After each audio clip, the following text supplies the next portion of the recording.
Thank you. We continue with I-Team 8 now and the problems with Indiana's red flag laws. Prosecutors across the state taking advantage of the law, but issues on how it is applied remain. I-Team 8's Richard Essex reports.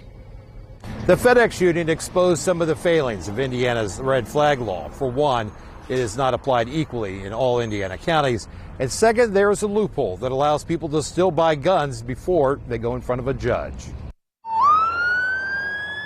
4 days after the FedEx shooting, Marion County Prosecutor Ryan Mears said his office did not file a red flag petition on the shooter. His mother had voluntarily surrendered a shotgun to police and was concerned her son would commit suicide by cop. Under Indiana's red flag law, once a person is deemed dangerous to themselves or others, they cannot possess, own, rent, buy, or sell a firearm.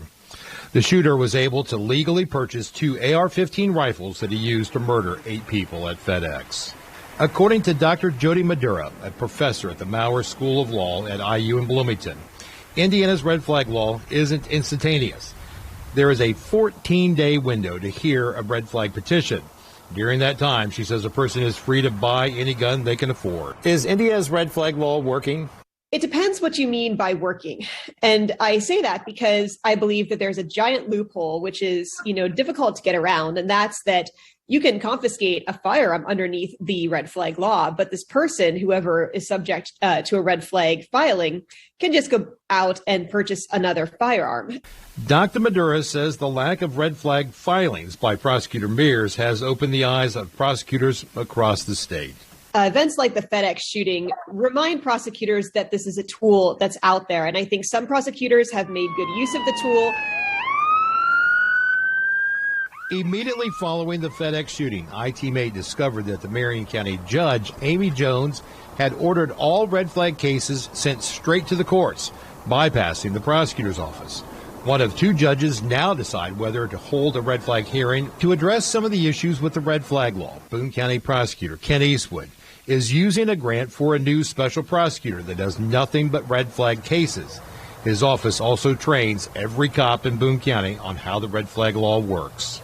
If the person is dangerous, we file it. And if it's one of those borderlines, we're not sure, we'll still file it and let a judge make the determination. Under Indiana's red flag law, the police can only confiscate the firearms that are handed over to them.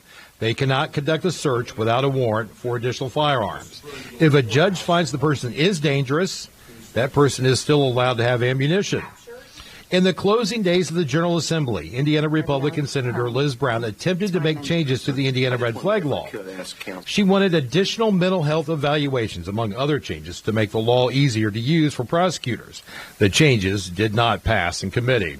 The process has to be easy to follow. The process has to be very analytical, very basically cut and dried, and it has to have deadlines, it has to have filings, and it has to be a process that anyone can go through on their own.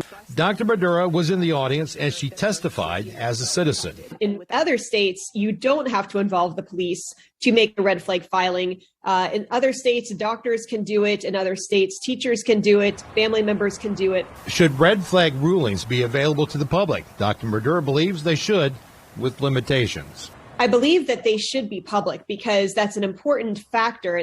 That said, I believe that when these individuals are listed, you cannot list the specific details of why a red flag filing was made because that could get into HIPAA. Prosecutor Eastwood says no. I understand why people want that, but we're also talking about mental health issues, and then we're really getting into an area where a person's mental health and medical that really shouldn't be public. On July 1st, Hoosiers will be permitted to carry a firearm without a permit. The former president of the Brady campaign to prevent gun violence and current professor at IU, Paul Helmke, believes the red flag law is now more important than ever. And because of that, I think we need to be even more concerned and use the red flag law more often. I think quite clearly the FedEx shooting and the challenges that Prosecutor Mears faced before that shooting and the flack he caught after that shooting shows that prosecutors need to be looking at the big picture. And the big picture is that there are people out there who are clearly dangerous.